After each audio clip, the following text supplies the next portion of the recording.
সুপ্রিয় শিক্ষার্থী বন্ধুরা, সবাইকে বাংলা সম্ভারের পক্ষ থেকে জানাই স্বাগত। প্রতিনিয়ত বাংলা সম্ভার বাংলা ভাষা, সাহিত্য, ব্যাকরণ এবং বাংলা শিক্ষাকে সহজ সরল করার লক্ষ্যে নিয়মিত কাজ করে যাচ্ছে।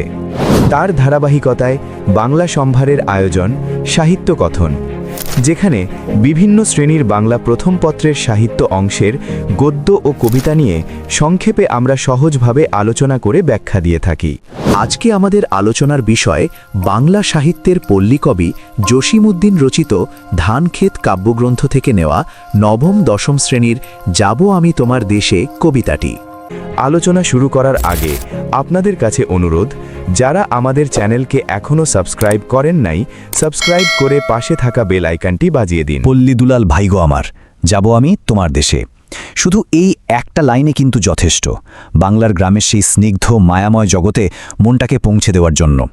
তো চলুন আজ আমরা কবি জসীমউদ্দীনের এই অসাধারণ কবিতাটির গভীরে ডুব দেই আর খুঁজে বের করার চেষ্টা করি কেন তার লেখা আজও আমাদের এত টানে। পল্লী কবি জসীমউদ্দীন, চলুন এই মানুষটিকে আরেকটু কাছে থেকে চেনা যাক। জসীমউদ্দীনকে পল্লী কবি বলা হয়, কিন্তু এর কারণটা কি? কারণটা হলো বাংলার গ্রামের মাটির যে গন্ধ, সাধারণ মানুষের যে ছোট ছোট সুখ দুঃখ, তাদের স্বপ্ন, তাদের ভালোবাসা, এই সব কিছুর এমন নিখুঁত আর আবেগঘন ছবি আর কারো লেখায় এতটা জীবন্ত হয়ে ওঠেনি। তিনি আসলে শুধু গ্রামের কথা বলেননি, তিনি গ্রামের আত্মার কথা বলেছেন। তার জীবনের দিকে তাকালেই বোঝা যায় প্রতিভা কতটা জন্মগত ছিল। ভাবা যায় ছাত্র অবস্থাতেই তার লেখা কবর কবিতা স্কুলের পাঠ্য বইয়ে জায়গা করে নিচ্ছে।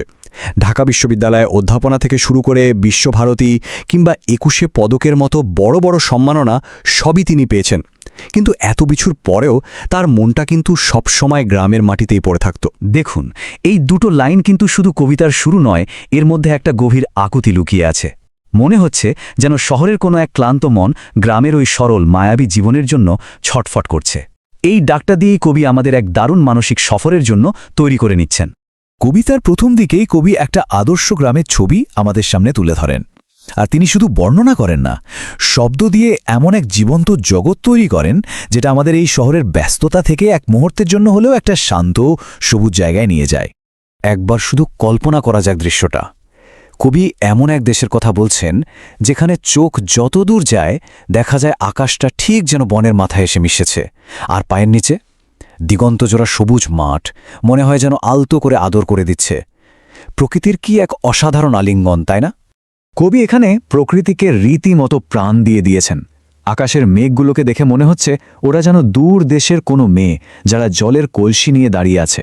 তার সাথে যখন বেদকেয়ার বন থেকে ডাহুকের ডাক ভেসে আসে, পুরো পরিবেশটা এতটাই জীবন্ত হয়ে ওঠে যে মনে হয় প্রকৃতি যেন নিজেই কথা বলছে। এই যে আমরা ঘুরতে বেরিয়েছি, এই পুরো যাত্রার কেন্দ্রবিন্দু কিন্তু গ্রামের সেই মেঠো পথ। এটা শুধু একটা চলার রাস্তা না, এটা নিজেই যেন এই কবিতার একটা জলজন্ত চরিত্র, যা কবির কল্পনাকে বয়ে নিয়ে যাচ্ছে একদম গ্রামের হৃদয়ের দিকে। কি অসাধারণ একটা উপমা, তাই না? ধান আর কাউন ক্ষেতের ভেতর দিয়ে যে সরু পথটা চলে গেছে, সেটাকে কবির মনে হচ্ছে যেন কেউ একটা সরু সুতো দিয়ে আঁচড় কেটে দিয়েছে।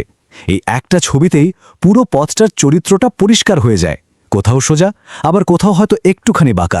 কিন্তু এই সুন্দর পথে কবির একা একা হাঁটতে আর ভালো লাগছে না।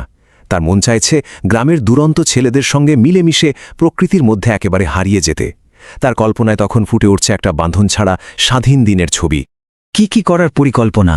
পাড়ার দস্যি ছেলেদের সাথে দল বেঁধে ধল দিঘির জলে ঝাঁপ দেওয়া, সাঁতরে সাঁতরে লাল পদ্ম তুলে আনা, আর শাপলার লতায় পা জড়িয়ে গেলে ঢেউয়ের সাথে আলতো করে দুলে ওঠা।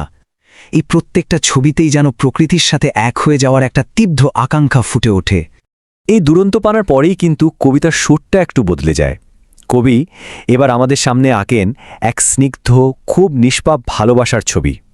তার মনে একটা ইচ্ছা জাগে, কোনো এক অজানা পল্লীবালার জন্য তিনি একটা মিষ্টি উপহার রেখে যাবেন।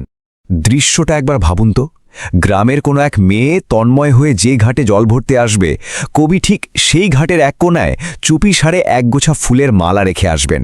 আর মেয়েটা যখন সেই মালাটা হাতে তুলে অবাক হবে, তার সেই বিস্ময় আর কৌতূহল, ওটাই যেন এই কবিতার প্রাণ। কি সরল কিন্তু কি মিষ্টি একটা রোম্যান্টিকতার ছবি। এই কবিতার ভেতর দিয়ে এই যে একটা ছোট্ট ভ্রমণ হলো, তাতে এটা একদম পরিষ্কার যে জসীমউদ্দীন শুধু একজন কবি নন, তিনি নিজেই বাংলা সাহিত্যের একটা অধ্যায়। চলুন এবার বাংলার সাহিত্যে তার স্থায়ী প্রভাব আর অন্যান্য অসাধারণ সৃষ্টিগুলোর দিকে একটু নজর দেয়া যাক। নকশি কাঁথার মাঠ, সজনবাদিয়ার ঘাট, এই নামগুলো তো আমাদের সবার চেনা, তাই না? এগুলো শুধু বই নয়, এগুলো বাংলা সাহিত্যের এক একটা স্তম্ভ। গ্রামের সাধারণ মানুষের প্রেম বিরহার গল্পকে তিনি এমন এক স্তরে নিয়ে গেছেন যে নকশি কাঁথার মাঠের মতো কাব্য সারা বিশ্বে বাংলা সাহিত্যকে নতুন করে চিনিয়েছে। আর হ্যাঁ, যে কবিতাটি নিয়ে এতক্ষণ কথা হলো সেটি নেওয়া হয়েছে কবির ধানক্ষেত কাব্যগ্রন্থ থেকে। নামটা শুনলেই বোঝা যায় তার লেখার আত্মাটা কতটা মাটির কাছাকাছি, তাই না? এই তথ্যটা দিয়ে আমাদের আজকের আলোচনাটা যেন একটা সুন্দর বৃত্ত সম্পূর্ণ করল। আমাদের চ্যানেলের ভিডিও ও আলোচনাগুলো যদি আপনাদের ভালো লাগে তাহলে লাইক ও সাবস্ক্রাইব করতে ভুলবেন না এবং বন্ধুদের মাঝে শেয়ার করুন। ধন্যবাদ।